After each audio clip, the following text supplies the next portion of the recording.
En la clase anterior, en la etapa anterior, vimos los índices en los cuales nombrábamos uno de ellos, que era el índice de Langelier. Este índice de estabilidad predice si en el agua dulce el carbonato precipita o no. Este índice de estabilidad en función del pH real, del pH de saturación, esto en función de dos constantes, que ya las vimos, y la concentración de carbonatos, bicarbonatos, el calcio del agua, en el cual los rangos del cálculo están dados entre los valores que se mueve este índice para poder llegar a ser preciso, es de 0 a 800 partes por millón de total de sólidos, y el margen de temperatura entre 0 y 90 grados centígrados. El carácter del agua tenía que ser una agua dulce, saturada en oxígeno, y el índice de estabilidad, si es mayor que 0, define la precipitación de carbonato de calcio, y si es menor que 1, es un agua corrosiva, no precipita. Es decir, entonces, de acuerdo a que nosotros teníamos que es un agua que es totalmente distinta, es decir, a la que nosotros usamos dentro de la industria del petróleo, es decir, se empezaron a desarrollar nuevas técnicas. Ahí en este caso yo tenía que este índice de Langelier se utiliza para la industria, para la captación de agua dulce, o sea que teníamos que buscar una evolución. Posterior al índice de Langelier aparece otro índice que era el índice de Riesner. Riesner lo que desarrolla es una ecuación también empírica, que me da una tendencia incrustante y corrosiva, pero a su vez hizo un aporte que era el cálculo de la cantidad de carbonato de sodio precipitada. Este índice tiene un valor que nosotros se acuerdan que hemos visto de que era un valor de 1, si era el cociente el factor de multiplicación de los iones dividido la constante de producto de solubilidad, y toma un valor de 6.5. Entonces, si este índice de Riesner es menor de 6,5, es un valor de característica de aguas incrustantes, y si es mayor que 6,5 es corrosivo. Estos índices se tomaron, fueron evolucionando, por eso lo vemos, pero evidentemente sigue siendo un limitante de que en las características de las aguas eran características dulces. Posterior a esto aparece el índice de Stiffy-Davis, que es una modificación del Langelier, pero fundamentalmente, por eso lo subrayo, es para aguas salinas de campos petroleros, o sea que se toma en cuenta todo lo que es la parte de las condiciones del agua, no ya con agua dulce, sino con agua de formación, es decir, agua que directamente tiene las características de alta concentración de sales. Entonces, el índice de Langelier, como dijimos, está dado por el pH de la solución menos el pH de saturación. Y el índice, si es menor que 0, indica que está subsaturada, o sea que no voy a tener precipitación. Si es mayor que 0, ya llegó a superar el valor de la sobresaturación y se forma, y hay posibilidades de incrustación. Y si el índice es igual a 0, el agua está en un punto de saturación.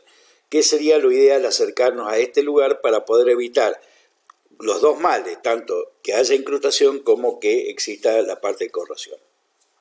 Su ecuación en el cálculo del pH es K la tiene acá, P por C por el calcio por la alcalinidad.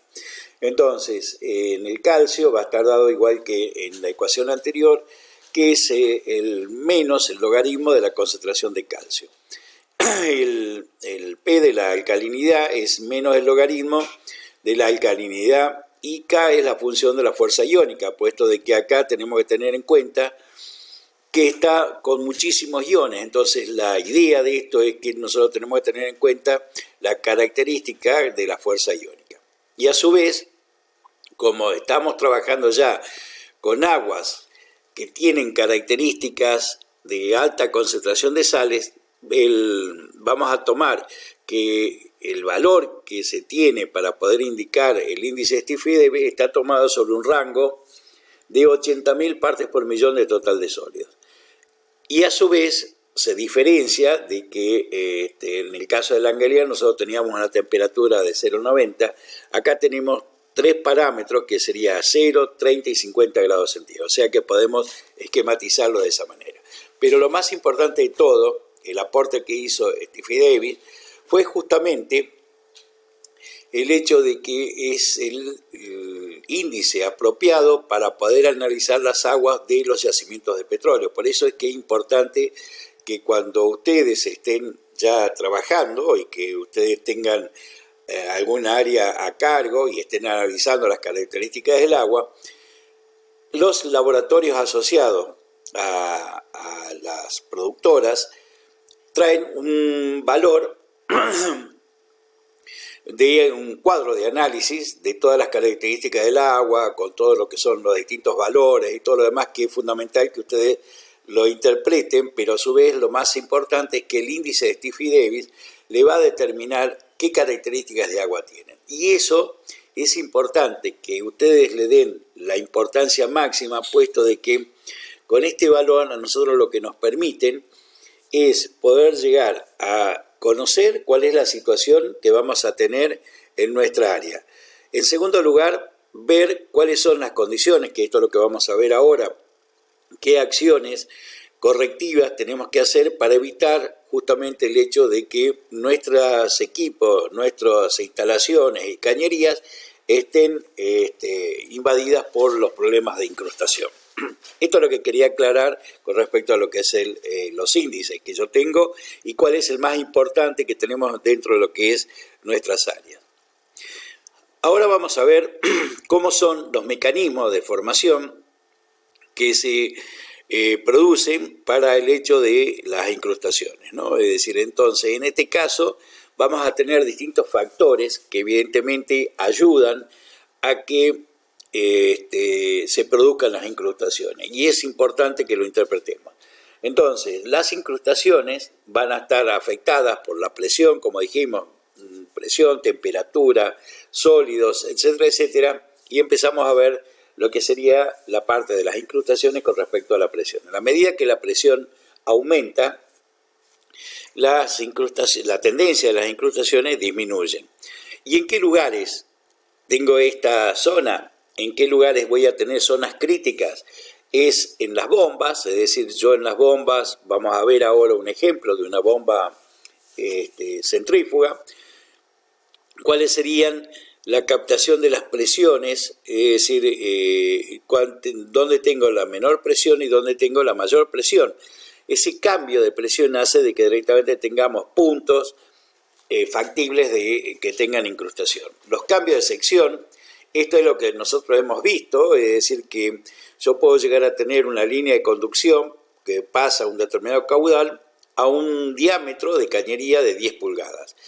¿Qué es lo que ocurre? Que si yo en un momento determinado cambio la sección y la llevo de la cañería de 10 pulgadas porque tengo que cambiar un tramo de cañería, no tengo en almacenes ese diámetro de 10 y lo llevo a 6 transitoriamente hasta que pueda llegar desde mi proveedor una cañería de 10. Entonces tengo que hacer una reducción de cambio de sección. Acá ese cambio de sección ocasiona cambios de presión, de velocidad, que hace que prácticamente en ese caso yo voy a tener factiblemente problemas de incrustación. Por el otro lado, esos cambios de sección también ocurren cuando yo estoy trabajando en cañerías que directamente quiero controlar los caudales. Entonces, ahí en esos casos tengo válvulas de retención, válvulas de cierre, que lo que voy haciendo es reducir el diámetro de salida de esa cañería, y por supuesto que directamente acuérdense que nosotros hemos visto dentro de lo que era la parte de fluidodinámica el hecho de lo que es el principio de disminución de área por caudal de la ley de caudal constante, en la cual está en función del área y de la velocidad. Entonces, al reducir el área, yo voy a tener una velocidad mucho mayor. Y eso trae aparejado cambios físicos de presión que me ocasionan justamente problemas de incrustación. Luego tengo los casos de donde voy a tener, que son zonas críticas, es en los filtros. En los filtros, ¿qué es lo que pasa? Yo tengo una reducción brusca de velocidad y tengo una reducción bastante grande de presiones para poder hacer la parte de la filtración. Entonces ahí en esos casos también voy a tener incremento de la tendencia a la incrustación. Y en los casos de huencos y caudalímetros no hemos visto aún todavía cómo funcionan, entonces es muy difícil de poderlo explicar. Cuando veamos equipos de plantas, ahí vamos a ver bien todo lo que son los huencos y caudalímetros, cómo me cambian por cambios de presión la tendencia a la incrustación. Acá nosotros vamos a tener lo que es el corte de una bomba centrífuga. Esto ya lo vieron, ustedes lo vieron dentro de lo que era la parte de fluidodinámica. Acá en este caso ustedes tienen de que este corte sería el hecho de cómo entra la parte de los fluidos o los líquidos en la parte de succión. Acá tengo los álabes que giran y eso hace de que directamente se van desplazando, me va aumentando la presión y de esa manera en la descarga tengo una presión de entrada X y cuando sale tiene una presión mucho mayor. ¿Esto para qué es? Por el hecho de que la función que cumple una bomba centrífuga es justamente aumentar ese tipo de presión. Entonces puede llegar a cualquier lugar que sea elevado, que directamente de esa manera lo voy a hacer. Pero lo que nosotros vamos acá es poder hacer una distribución de presiones. En la distribución de presiones yo voy a tener que esta sería la entrada de la succión y esta sería la salida, lo que estoy indicando acá con mi guía, con mi flecha. Entonces, ¿qué es lo que pasa? Voy a tener en la parte inferior una presión baja y un incremento de presión. Entonces, ahí en esos casos voy a tener una serie de condiciones que lo que hacen es producir problemas de incrustación. Independiente de que esto, lo que se hace, el NPCH, es el cálculo para poder ver los fenómenos de cavitación. Pero sí también tenemos que verlo en el sentido de específicamente el tema que estamos tocando nosotros, que es el de incrustación. Y acá tenemos un perfil de las presiones en el impulsor. Es decir, que acá nosotros vamos a ver que por el cuadro que yo tengo acá, en el momento de la captación, es decir, la entrada a la parte de la bomba va a ser una presión pequeña, pero en la medida que los álabes están funcionando a una velocidad muy grande, hace de que se transforme esa energía cinética en energía potencial en la medida que estamos llegando hacia los bordes del impulsor.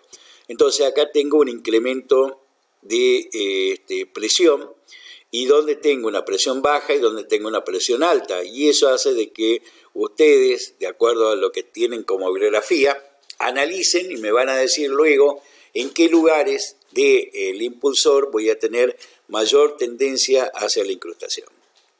Esto sería con respecto a lo que es el fenómeno de incrustación en el sentido de la presión. Por el otro lado, vamos a tener el otro efecto, que es el efecto de la temperatura. Es decir, y acá nosotros tenemos un corte en el cual yo voy a tener en la incrustación en función de la temperatura.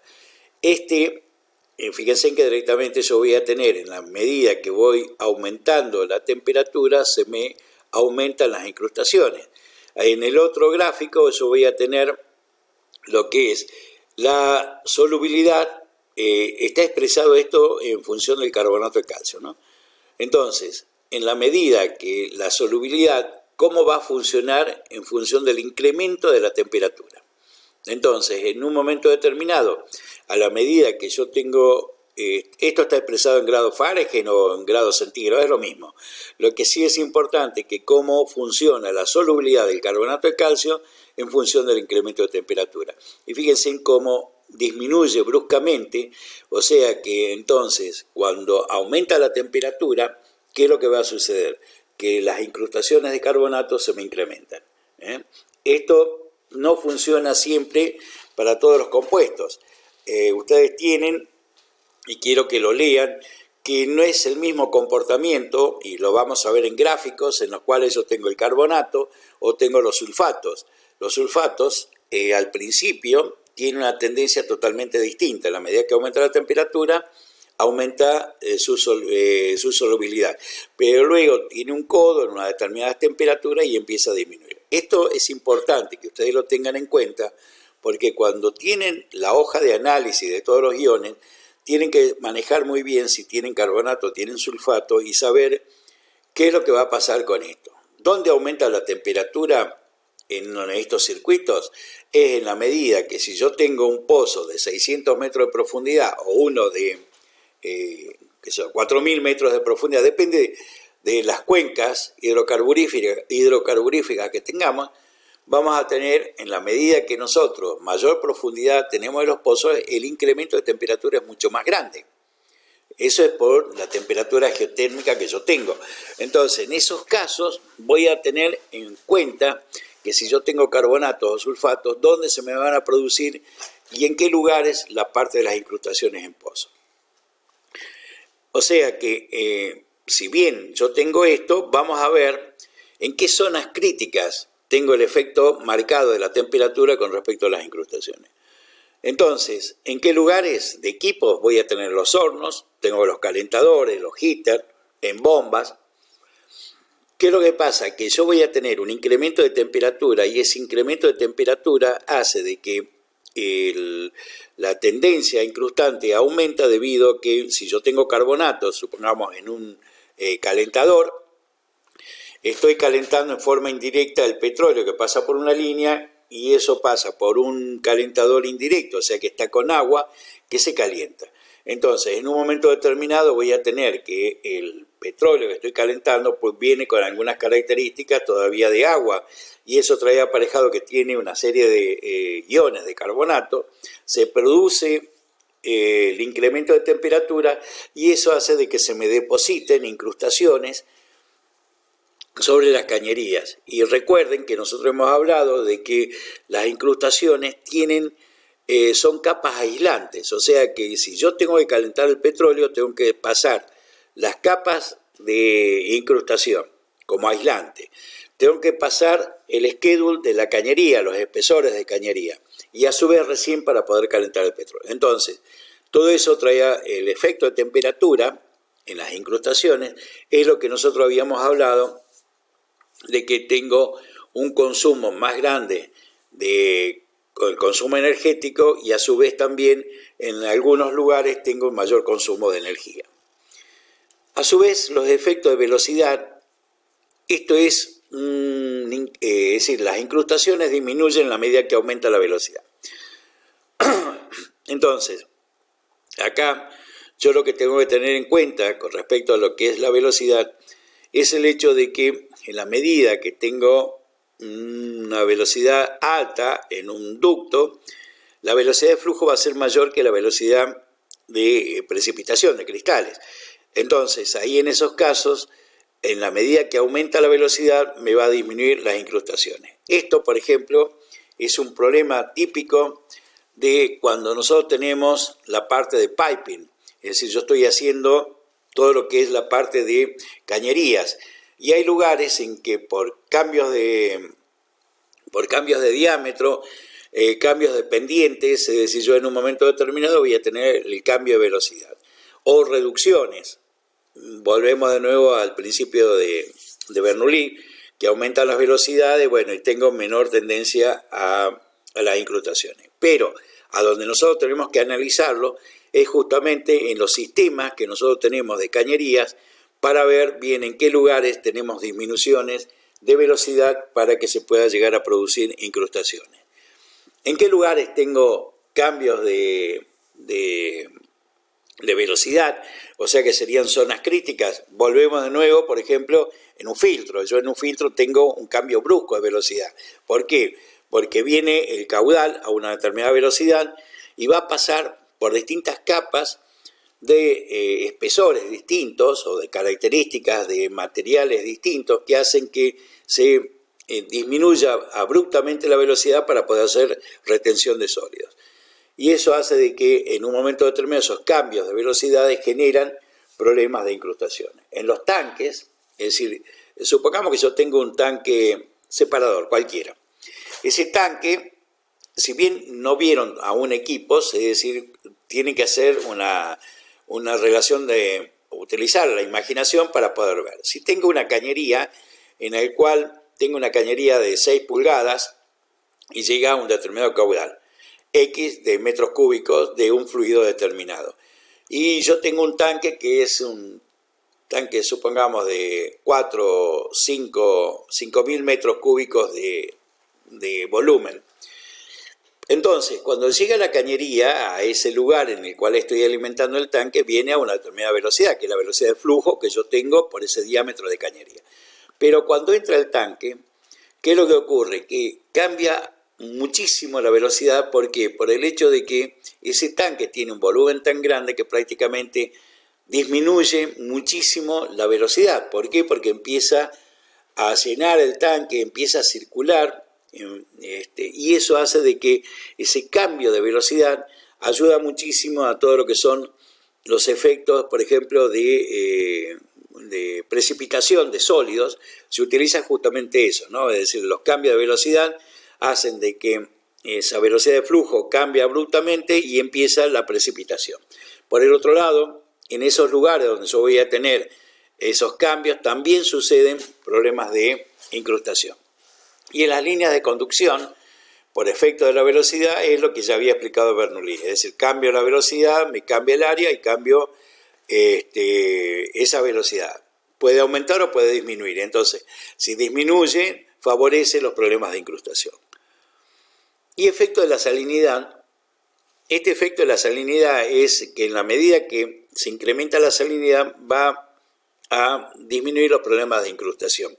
¿En qué casos logramos esto? Son zonas de mezclas de agua o inyección de agua dulce.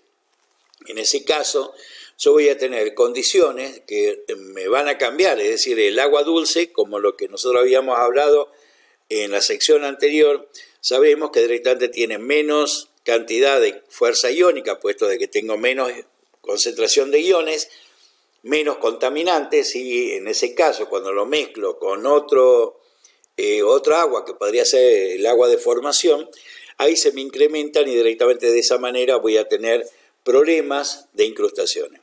Esas mezclas de agua son bastante perniciosas. ¿Por qué?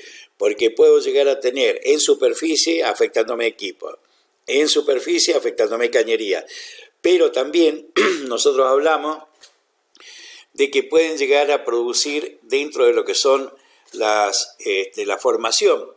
En la formación productoras de petróleo, es decir, yo ya los expliqué esto, de que directamente son rocas porosas que tienen gargantas porales muy pequeñas. Si yo en un momento determinado tengo formación de incrustaciones, me van a tapar las gargantas porales. Eso trae aparejado de que me va a disminuir la producción. Entonces tengo que tener mucho cuidado de qué combinación de agua realizo. Esto es en el caso específico de inyecciones, ¿no? Inyección de agua dulce que hacemos para recuperación secundaria. Entonces, en esos casos, sí o sí, tengo que tener mucho cuidado de qué iones estoy combinando para que no se me produzcan las incrustaciones en la formación. Estoy hablando de 1.000, 1.200 metros de profundidad. Voy a tener un incremento en el caso de los carbonatos, el incremento de temperatura. Ese incremento de temperatura favorece justamente la precipitación de los carbonatos, y si yo tengo en un caso un agua dulce que tiene excesiva concentración de calcio y en la formación tengo carbonatos, evidentemente voy a tener una formación de incrustaciones que me va a disminuir como consecuencia la producción de petróleo. Y después, en la primera parte hemos definido distintos tipos de sólidos. Los sólidos en suspensión son sólidos que directamente, es decir, se encuentran, el total de sólidos, ¿no? Es decir, que voy a tener, se encuentran en todas partes y en grandes cantidades. Bueno, en el caso nuestro específico, yo voy a tener que el efecto del total de sólidos solubles es una de las cosas que afecta en todos los procesos, en todas las cañerías, en todos los equipos. No necesitan el total de sólidos variables como presión, como temperatura, sino que realmente producen ensuciamiento en todos los equipos. ¿Por qué? Porque en la medida que mayor cantidad tengo de sólidos en suspensión, voy a tener lugares en que me van a cambiar cualquiera de los otros parámetros y eso genera incrustaciones. A su vez, al tener una alta concentración de sólidos solubles, evidentemente voy a tener presencia de partículas dentro de lo que es la masa de esa agua, y cuando yo quiero inhibirlo, es decir, agregando productos químicos para que directamente reducir la parte de la incrustación con estos inhibidores, ¿qué es lo que pasa? Que esa cantidad de sólidos captan la materia activa de esos productos químicos y me hace disminuir la eficiencia. Entonces, sí o sí tengo que tener en cuenta la cantidad de sólidos para poder evitar de que esa disminución de eficiencia ayude a que continúen los problemas de incrustación. Y a su vez, esto ya lo vimos cuando vimos la forma de que se estimula la formación de cristales, porque por el hecho de que tengo una mayor carga de sólidos, y eso evidentemente van a reaccionar cristales que directamente reaccionan con los sólidos, aumenta su tamaño, precipitan y empieza a favorecer más todo lo que sean los procesos de depósitos de incrustación. Y entonces, sabiendo todo esto, teniendo en cuenta todo lo que son los mecanismos de formación que yo voy a tener de las incrustaciones, tenemos que empezar a trabajar sobre cómo poder llegar a hacer la prevención y el control, que es lo fundamental. Es decir, ustedes van a estar en un área que van a tener todas esas condiciones desfavorables. Entonces, sí o sí, tiene que conocer a fondo cuáles serían las acciones correctivas previendo en un futuro las formaciones de las incrustaciones, y por el otro lado qué métodos de control tengo. Entonces, acá vamos a ver otro tema que es justamente esto, la prevención y control. ¿Y por qué tenemos de que las incrustaciones necesitamos sí o sí conocer la prevención? Porque podemos trabajar sobre dos procesos. Esa prevención es para poder actuar en forma, adelantarnos a la incrustación, es decir, poder llegar a que nosotros podemos solucionar un problema de cañerías incrustadas haciendo una acción correctiva. ¿Qué es lo que significa esto? Que está producida la incrustación y yo tengo que actuar bajo cualquier método químico, método mecánico, lo que fuere, para poder eliminarla. Pero por el otro lado, no voy a hacer una acción correctiva, sino hacer una acción preventiva. ¿Qué quiere decir preventiva? De que teniendo el análisis que me traen del laboratorio, con todos los iones y todo lo demás, saber que voy a tener, por el hecho del efecto de temperatura, por el hecho de la cantidad de iones, voy a tener una posibilidad precisa de que voy a tener incrustaciones. Entonces, ahí, ¿qué es lo que estoy haciendo? No estoy haciendo una acción correctiva, estoy haciendo una acción preventiva, sabiendo que voy a tener esa incrustación, ¿qué métodos puedo llegar a hacer para poder hacerlo? Esto es lo que es la importancia de la prevención. Entonces, fundamentalmente, la prevención me protege las instalaciones, líneas, cañería de conducción para evitar la probabilidad de falla o pérdida de la misma. Es decir, eso es lo importante.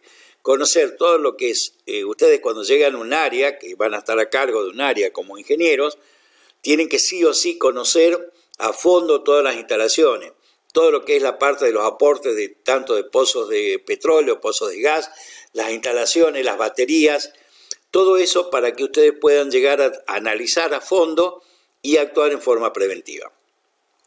Entonces, sí o sí es fundamental conocer tanto instalaciones, líneas, equipos para que directamente evitar ese problema. El segundo, independiente de la modalidad de tratamiento, es decir, esto ya estoy hablando de una forma preventiva trabajando con productos químicos. Aún no he hablado sobre lo que son los inhibidores de incrustación, pero vayan empezando a familiarizarse con esos nombres y tratamientos. Entonces, Yo la aplicación de los productos químicos que son inhibidores de la incrustación puedo colocarlo en dos procesos. Uno es un batch, otro es en forma continua.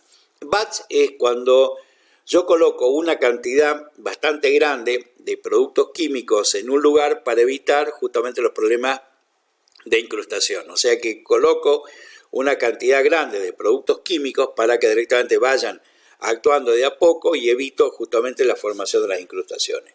O puedo colocarlo en forma continua. ¿Cómo puedo colocar en forma continua? Bueno, es a través de una bomba y a través de un depósito de productos químicos que voy dosificando exactamente lo que deseo en litros por día. Entonces, tengo dos procesos. Uno es que se realiza a través de camiones, es decir, que directamente llevan agua y productos químicos y se va colocando, supongamos, en un pozo. Entonces, yo eso lo estoy haciendo por batch. O puedo llegar a hacer en forma continua, que esa bomba está actuando las 24 horas del día, los 365 días del año, dosificando para evitar justamente que se me formen las incrustaciones. Son los dos métodos que yo tengo de tratamiento. Y por el otro lado, es fundamental el programa de integridad de ductos. Es decir, si ustedes no tienen un programa de integridad de ductos, es decir, todos los yacimientos lo tienen, de ahí surge justamente el ingeniero de corrosión. Es un ingeniero que se llama ingeniero, no quiere decir que sea profesionalmente recibido en una universidad. Puede ser un técnico, puede ser un idóneo, pero lo fundamental es un hombre que directamente conoce todas las instalaciones, conoce todos los procesos y problemas que hubo en el yacimiento, y es un tipo que directamente conoce también de la otra parte, que es el producto químico. Entonces, es una persona que directamente está trabajando sobre todos los procesos preventivos para evitar los problemas de corrosión. Esa es la función del ingeniero de corrosión. Entonces, fundamentalmente, se tiene que respetar, que sería el tercer punto de lo que nosotros evitamos en la parte de prevención, es el programa de integridad de ductos. El programa de integridad de ductos es un programa que se hace justamente para poder trabajar no solamente en lo que es incrustación, sino cuando yo hablé de los dos problemas grandes que tenemos en los yacimientos desde el punto de vista de los problemas de agua, era incrustación y corrosión. Bueno, ese programa de integridad es un programa que se hace y que tiene un proceso de duración de 1 año o 2 años, depende mucho de la ingeniería del yacimiento, pero lo que sí es fundamental que se tiene que cumplir todos los procesos y que se hacen evoluciones periódicas que pueden ser trimestral, semestral o anual, sobre cómo se está actuando para poder aumentar la vida útil de instalaciones, equipos, cañería, etcétera, etcétera. Entonces, queda bien en claro la prevención en los tres casos. Protege las instalaciones, se hace la parte de productos químicos, pero todo eso tiene que estar involucrado dentro de un programa que se llama Programa de Integridad de Ductos. Ya lo van a ver en la empresa que entren, generalmente cada uno tiene su metodología y sus particularidades de acuerdo a qué tipo de petróleo se está extrayendo, a qué tipo de combinación tienen de fluidos, si tengo mucha agua, mucho gas o mucho petróleo. Bueno, entonces, ¿cómo hacemos los procesos de prevención? Entonces, en esos casos yo voy a tener fundamentalmente, primero el cálculo de la tendencia incrustante. Si estuviera en una clase participativa, es decir, en vez de hacerla por online, primero sería preguntarles a ustedes cuál sería el cálculo de la tendencia incrustante. Yo se lo voy a contestar ahora, pero esto voy a hacerlo después cuando hagamos la evaluación, tanto de parciales como exámenes, sí necesito que ustedes me lo sepan decir. El cálculo de la tendencia incrustante es lo que yo he mostrado, no con Reinhardt, sino con el método que directamente tengo de Stiffy Davis. ¿Por qué? Por el hecho de que yo estoy trabajando en un yacimiento con aguas que directamente son aguas de formación de altísima cantidad de sólidos y iones y con una fuerza iónica muy grande. Entonces, fundamentalmente tengo que conocer cuál es la tendencia incrustante que yo voy a tener. Eso les vuelvo a repetir, no necesariamente un ingeniero de producción tiene que hacer este cálculo si lo hacen los laboratorios asociados. Pero ustedes tienen que interpretar cuál es el índice de la tendencia incrustante. Por el otro lado, conocer bien el diseño del sistema. Si yo tengo reducciones de cañería, tengo cañerías que he cambiado de diámetro arbitrariamente porque no hemos podido encontrar el material apropiado, hemos tenido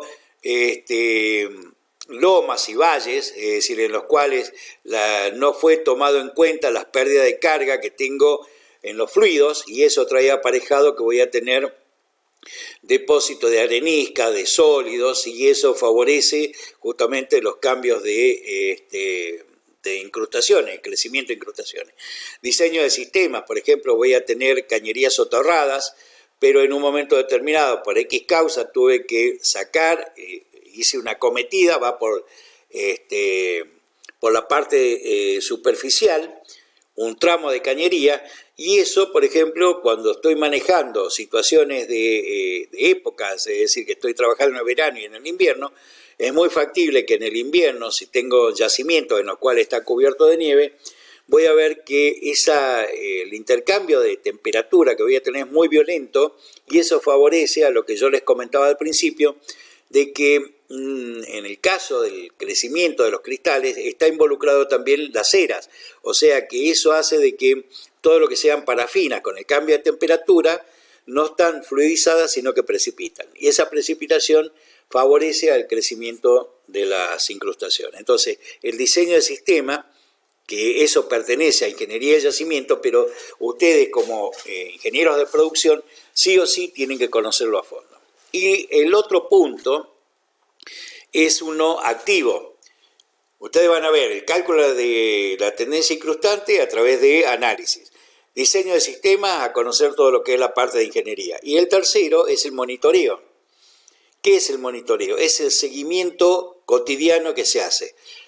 En general, el monitoreo, ya sea por cupones o por seguimientos de valores químicos de análisis, lo hacen el recorredor, lo hace el técnico, pero tienen que estar ustedes al tanto de todo lo que se está haciendo para poder ver si hay un incremento o no de determinadas situaciones, y los cupones que se colocan son material, del mismo material que va a estar compuesto las cañerías, por ejemplo de un acero J55, y eso hace que ustedes tengan que conocer a fondo todo lo que es la parte de cómo se sacan los cupones, cómo se analizan y si yo tengo o no problemas. Acá en este caso la prevención está trabajando sobre las dos patas. Es por un lado la incrustación y por el otro la corrosión. Entonces acá lo que vamos a ver son distintos tipos de cupones que se colocan en las cañerías, en los equipos, para poder ver cuál es el comportamiento de este tipo de sistemas y si está funcionando bien o no mi programa de integridad. Entonces, acá yo voy a tener esto que son platinas, es decir, que directamente es una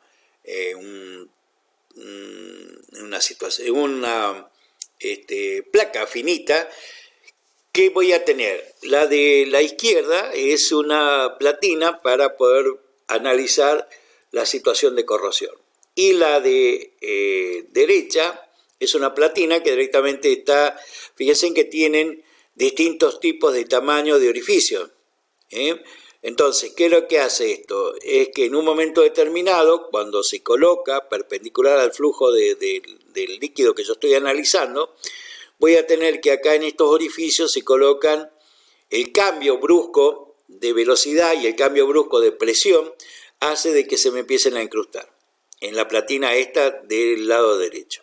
Entonces, voy a ver cuántos de estos orificios están obstruidos por incrustaciones y de esa manera a analizar en qué situación se encuentra. Por supuesto que hay otras que son discos, cilindros, etcétera, etcétera, que lo que hacen son cupones que directamente se colocan con formas geométricas distintas, pero más que todo es por el hecho de que no necesariamente, es decir, entran de acuerdo a una cañería en una forma. Entonces se busca geométricamente distintas formas para satisfacer las necesidades que yo tengo de todo lo que es la parte de piping. Por supuesto que acá estoy mostrando lo que son las incrustaciones de carbonato de calcio. Esto es un caso extremo, es decir, pero son incrustaciones que se sacaron de cañería, no es que directamente sea o un trozo que se encuentra en el campo y nada por el estilo, son incrustaciones de cañería. Entonces, sí o sí, es lo que yo voy a tener como enemigo dentro de lo que es el desarrollo de las incrustaciones.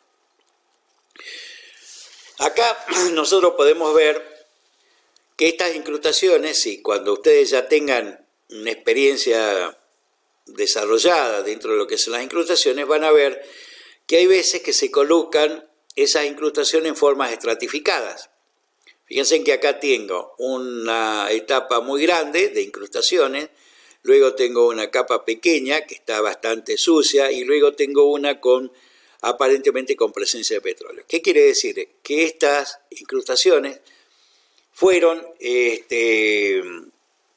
sufriendo distintos depósitos en distintos procesos. Eso es la estratificación. Y eso hace de que en un momento determinado, por ejemplo, la primera capa es porque en ningún momento tuvo ningún tipo de tratamiento y llegó hasta esto. Acá se empezó a hacer un tratamiento que se cambió o entró a jugar otros fluidos, que directamente es lo que aparece en la tercera capa, las presencias de hidrocarburos. Entonces, acá uno, con el análisis de las incrustaciones, visualizándolas, se puede analizar cómo fueron los procesos y cuáles son los logros y cuáles son los fracasos de esos tratamientos preventivos. Y luego, en el caso de los usos de inhibidores, ¿qué es lo que vamos a ver acá? Un producto adecuado, fundamentalmente para el uso de los inhibidores, buscar un producto que sea adecuado. Yo puedo llegar a tener, de acuerdo a las empresas asociadas de productos químicos que están trabajando con nosotros en los yacimientos, ofrecen distintos tipos de productos, que hay productos que puedan actuar sobre carbonatos, hay otros que van a actuar sobre sulfatos, hay otros que van a actuar sobre distintos compuestos que ya están reaccionando sobre las incrustaciones, van a actuar sobre inhibidores de hierro. Entonces, sí o sí yo tengo que elegir cuál es el producto más apropiado para poder hacerlo. Existen ensayos de laboratorio, existen ensayos de campo, para ver cuál de los productos estos es el más apropiado. Por el otro lado, es decir, nosotros no somos especialistas en todo lo que es el petróleo. Eso tiene que quedarle bien en claro. No hay ningún ingeniero que sea Juan Petrolito, que conozca todo el proceso de perforación, todo el proceso de producción, los productos químicos, etcétera, etcétera. Entonces, lo que sí tenemos que hacer es que nuestro proveedor sea asociado con nosotros. Es decir, que él, que es el especialista en productos químicos, sea el que nos asesora, pero no, como nos vende el producto, también tiene que asesorarnos para que tengamos un máximo rendimiento. Lo otra es la dosis correcta. Es decir, cuando yo les decía de que hay métodos que se producen de dosificación, que pueden ser productos alternos o productos, distintos métodos de aplicación, entonces sí o sí yo tengo que tener en cuenta qué producto es y cuál es la dosis correcta. Es decir, acá no funciona el hecho de decir, bueno, si le agrego un poquitito va a tener una determinada característica, pero si le agrego más va a ser mucho mejor. No, acá las dosis tienen que ser correctas. ¿Por qué? Porque si yo coloco exceso de productos, esos productos en general vienen preparados con 4 o 5 componentes de materias activas y algunos hacen de que me inhiba, otro hace de que disperse. Entonces, si yo coloco un exceso, en vez de producir una inhibición de la incrustación, voy a producir todo lo contrario, es decir, favorece o desplaza y se producen incrustaciones en otros lugares. Entonces, sí o sí, la dosis correcta, hay análisis, hay ensayos, tengo cupones, tengo todo como para poder determinar cuál es la dosis más apropiada. Y esto es fundamental por lo que yo les comentaba. Es decir, a ustedes van a evaluarlos no solamente por el hecho de la eficiencia del trabajo, por el cumplimiento, por el compromiso, sino también por el hecho del rendimiento económico. Estos productos en general son caros, entonces yo no puedo estar dilapidando dinero. ¿Por qué? Porque directamente me baja la eficiencia de la producción. Y acuérdense que tienen que tener ustedes todos los días metido en la cabeza el hecho del costo del barril de petróleo. ¿Por qué? Porque una empresa funciona en base a la venta de productos de petróleo, y sobre eso es lo que hacen las etapas de inversión, la toma del personal, etcétera, etcétera. Entonces, sí o sí tenemos que todos involucrarnos en el hecho de ser lo más eficiente con el menor costo posible. Los puntos de dosificación. Esto también es importante, lo vamos a ver ya cuando veamos los equipos y las plantas, que ese punto de dosificación es sumamente importante. Si yo coloco un producto químico, es decir, en la cañería, antes de entrar en un tanque, y yo tengo que colocar, supongamos, 30 partes por millón para poder inhibir, cuando y lo dosifico unos metros antes de entrar a un tanque, ¿qué es lo que pasa? Me va a proteger el pedacito de cañería entre el punto de dosificación y la entrada del tanque. ¿Por qué? Porque cuando entra ese producto en el tanque, supongamos que yo tengo, como les decía, 4.000 metros cúbicos, el tanque está lleno de líquido, esa cantidad de dosis que yo he colocado en un inhibidor de incrustación se diluye y se pierde.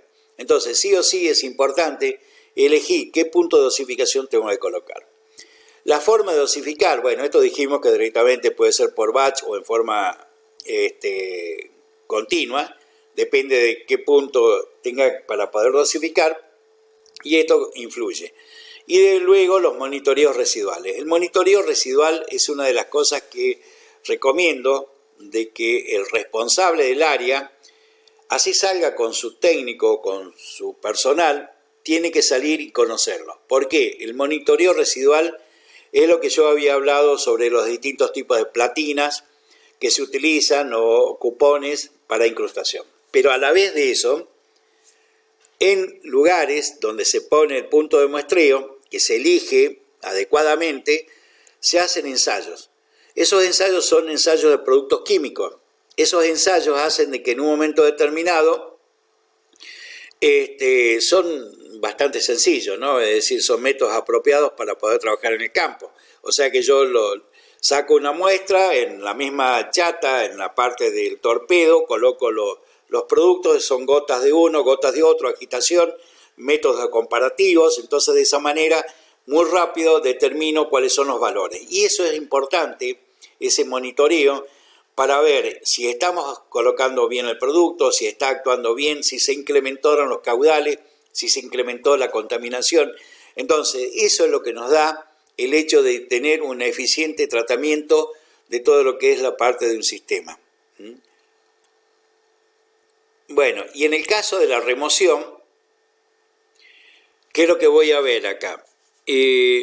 Tengo, por un lado, las limpiezas, a ver, un minutito voy a ver. Acá en este caso voy a tener que la remoción, o sea que nosotros dentro de lo que era la prevención y control, nosotros hablamos ya sobre todo lo que es las acciones preventivas, y por el otro lado vamos a ver lo que es una acción correctiva. ¿Por qué acción correctiva? Porque ya tengo formada la incrustación y tengo que eliminarla. Entonces, ¿cómo hago para poder hacer esa remoción? Entonces existen distintos tipos de mecanismos. Hay por un lado una limpieza mecánica. Esa limpieza mecánica significa que dentro de las cañerías horizontales, no voy a hacer un scraper en un pozo que tenga 1000 metros de profundidad y enviar un scraper porque no lo saco más. Es decir, entonces ahí entra el criterio del ingeniero para saber qué método es el que voy a aplicar. Entonces, la limpieza mecánica son scraper. Ahora vamos a ver qué son los scraper. Que entran dentro de la cañería como para poder eliminar esas incrustaciones. Por el otro lado vamos a tener limpiezas químicas. Las limpiezas químicas se realizan fundamentalmente haciendo un estudio de esa incrustación. Se saca una muestra, se envía al laboratorio y ahí en el laboratorio esa roca dura que directamente es una incrustación se disuelve, se analiza, se sabe si tengo distintos procesos de análisis para saber qué compuestos tengo y de acuerdo a qué compuesto voy a ver qué método de productos químicos son los más eficientes para disolverla. Entonces, en general las limpiezas químicas se trabaja con ácidos inhibidos y apropiados para cada incrustación. No es lo mismo un ácido, supongamos, un ácido sulfúrico que un ácido clorhídrico. ¿Por qué? Porque directamente el segundo va a actuar sobre un carbonato, mientras que el sulfúrico es muy viscoso, es muy poco soluble en agua, generan elevadas temperaturas, entonces no es lo mismo trabajar con uno o con otro ácido. Por el otro lado, cuando yo agrego estos ácidos para poder hacer las limpiezas, en general se coloca para poder sacar nada más que las incrustaciones, porque no nos olvidemos que yo estoy trabajando con cañerías que directamente son de acero. Entonces, ¿qué es lo que pasa? Si yo le agrego una cantidad de ácido que directamente disuelve la incrustación, pero a su vez me ataca el material, no me sirve. ¿Por qué? Pues directamente termino pinchando cañerías. Entonces, la idea de hacer esto es trabajar con ácidos inhibidos. El ácido inhibido, después lo vamos a ver, que tiene unas características especiales por el agregado de algunos productos, para que poder disolver las incrustaciones, pero que no ataque el metal de la cañería. Y a su vez, de acuerdo a qué incrustación tengo, voy a trabajar con un ácido clorhídrico, un ácido cítrico, si es hierro o si son depósitos de parafinas, que tengo que agregar un disolvente de parafina específico. Entonces, depende mucho de qué incrustación tengo y cómo me da el análisis para saber qué es lo que voy a hacer para la limpieza química. Y después, por el otro lado, hay limpiezas que son combinadas. ¿Qué es una limpieza combinada? Es cuando sí o sí tengo que hacer una limpieza química y luego un scrapper. Esto es muchas veces muy común dentro de lo que son en nuestra industria, en el cual yo trabajo haciendo primero un tensoactivo, un dispersante y después paso el ácido y por último el scrapper. ¿Qué es lo que me significa esto? Es el hecho de que acá no tengo una incrustación específica de carbonato de calcio, sino tengo una combinación de carbonatos, sulfatos, parafinas, etcétera, etcétera. Entonces, me es muy difícil poder hacer con un ácido que sea totalmente eficiente para toda esa limpieza. Entonces, voy colocando dispersantes, que es lo primero que yo agrego, para sacar las capas de petróleo que se encuentran ocluidas dentro de esa incrustación. Tengo que usar un tensoactivo para sacar todo lo que son las ceras, que es lo que hablamos sobre los distintos tipos de parafina y asfaltenos. Luego tengo que agregar un dispersante. Ese dispersante actúa sobre determinadas superficies que ya están con el tensoactivo preparadas y voy haciendo una dispersión. Y luego agrego el ácido y posteriormente un scrapper. Entonces, de esa manera se hace una limpieza combinada. Son costosas, es decir, depende mucho del diámetro de cañería, en qué situación se encuentra, dónde se ubican, cuál es el grado de incrustación que tienen, pero realmente requieren muchos equipos, muchas personas trabajando y son días de operación. Entonces se tiene que cortar el flujo de esa cañería, que eso puede traer aparejado que no estemos entregando petróleo y eso por día tenemos una pérdida que hay que sumarla también a todo lo que es el costo de esa limpieza combinada. Acá tenemos la figura de porcina, es porque en el vulgo petrolero se llaman chanchos los scrappers, es decir, son, vulgarmente los llamamos chanchos. ¿Y qué es lo que ocurre? Que fíjense en que directamente tengo, de acuerdo a cada cañería, un tipo específico de scrapper. Es decir, tengo scrapper que son simplemente para poder pasar por una cañería pequeña empujando una obstrucción. Voy a tener scrapper de campanas, que directamente es lo de copas, para poder llegar a que voy empujando y a su vez estas copas van reteniendo los sólidos que estoy removiendo. Hay estos que directamente tienen, son apropiados para cada cañería, para cada diámetro, evidentemente, y a su vez vienen como si fueran esperilados, y eso trae aparejado que tienen como si fuera rugosidades para poder ir raspando y sacando todo lo que es la parte de las incrustaciones de cañería. Por el otro lado, acá tenemos esto que son, esto en general son para gasoductos o oleoductos de mucho diámetro, y esto hace de que giran, es decir, tiene un movimiento para que puedan llegar a tener esa velocidad de flujo empujado por los fluidos, y cuando toman alta velocidad se desprenden acá unos cepillos, que son cepillos de acero, que lo que hacen es raspar, y por el otro lado tienen unas cuchillas que van cortando las incrustaciones, de tal manera que luego cuando se hace la entrada de ácidos puede penetrar en la superficie, disolverlas y se produce un gran depósito de incrustaciones al final del tratamiento. Y acá yo tengo estas que son, fíjense que directamente tengo distintos tipos de diámetro, y esto es para poder determinar en gasoductos el caliper. ¿Qué es el caliper? Es el diámetro interno de la cañería medido por estos tipos de herramientas.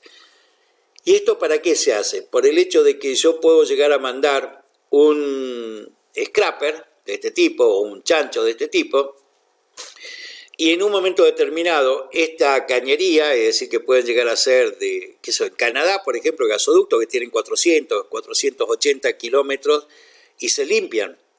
Entonces, ¿qué es lo que pasa? De que pasan por ciudades, van a pasar por zonas agrícolas, pasan por zonas de distintos suelos, pasan por la parte inferior de ríos, y nunca falta, es decir, que si no está bien señalizado ese ducto, hay máquinas que están trabajando, es decir, máquinas retro, que directamente en un momento determinado con sus puntas chocan este ducto y lo abollan. Entonces, si yo mando un scraper antes de saber si el diámetro de mi cañería es el correcto, si no tengo golpes o tengo derivaciones o roturas, puede llegar a quedarse obstruido. Y si en una distancia entre kilómetro y kilómetro que me quede obstruido, va a ser muy oneroso porque tengo que palar todo, cortar la cañería, poder sacar ese scraper, es toda una complicación.